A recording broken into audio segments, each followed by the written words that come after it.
So what do we do with this? We know that we're called to share the faith, and we know that there are a group of people out there who are living life in a very virtuous way even. The church therefore urges her sons to enter with prudence and charity into discussion and collaboration with members of other religions, other religions. So let Christians, while witnessing to their own faith and way of life, acknowledge, preserve, and encourage the spiritual and moral truths found among non-Christians, also their social life and culture. We're called to reach out and to talk, to understand. And it's interesting because there was a gentleman named Thomas Merton who was a very popular writer, very pro-peace, anti-war, a Trappist monk, had a radical conversion, and it wrote prolifically. And in a book called Signs of Peace, which is a collection of Thomas Merton's Interreligious Dialogue by William Apel and Orbis Publications, there in the beginning, they quote from a book by Merton called Conjectures of a Guilty Bystander. And he kind of does something pretty radical. Before Nostra Aetate and Vatican II, Thomas Merton was very interreligiously in dialogue, which is the call of Nostra Aetate, to find ways to reach out and to discuss and enter dialogue with people who are not like us, to see the good in others around us, and to use that as a springboard to dialogue. So he said this: if I can unite in myself the thought and the devotion of Eastern and Western Christendom, the Greek and the Latin fathers, the Russians with the Spanish mystics, I can prepare in myself the reunion of divided Christians. From that secret and unspoken unity in myself can eventually come a visible and manifest unity of all Christians. So we must contain all divided worlds in ourselves and transcend them in Christ. And so this is in a lot of ways dealing with the ecumenical problem, or really it's kind of the springboard into ecumenism.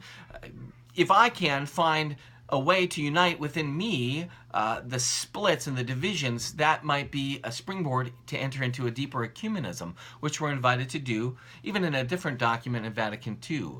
When it came to interreligious dialogue, it was the same kind of idea, and he said, the more I am able to affirm others, to say yes to them in myself, by discovering them in myself and myself in them, the more real I am. I am fully real if my own heart says yes to everyone.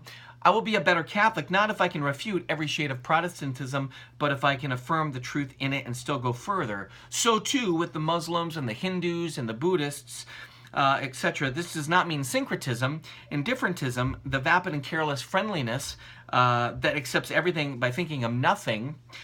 There is much that one cannot affirm and accept, but first one must say yes where one can really, where one really can. So if I affirm myself as a Catholic merely by denying all that is Muslim, Jewish, Protestant, Hindu, Buddhist, etc., in the end I will find that there is not much left for me to affirm as a Catholic, and certainly no breath of the Spirit with which to affirm it. I mean, this blows my mind that Thomas Merton, seen by many as an extremely conservative person in the beginning of his conversion story, the Seven-Story Mountain was kind of his autobiography, his conversion.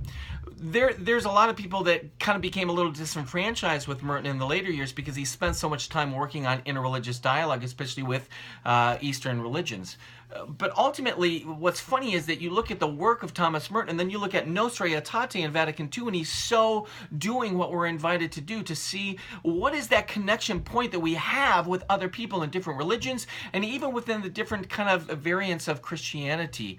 And we're called to a greater ecumenism, we're called to a greater interreligious dialogue. Why? Because we're all human people with basic primordial questions. And he says it. It's not syncretism. We're not saying always the same thing. And it's not some sort of vapid carelessness or some sort of fake, I'm going to be your friend.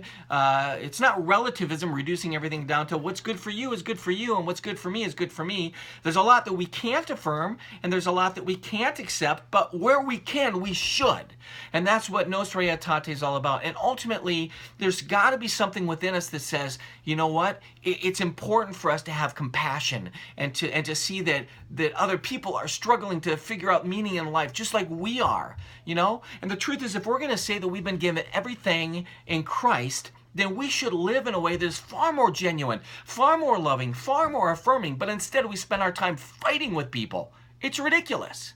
Like, let's celebrate the rays of that truth that they're living and be thankful. Hello? This is pretty exciting stuff, but there's more.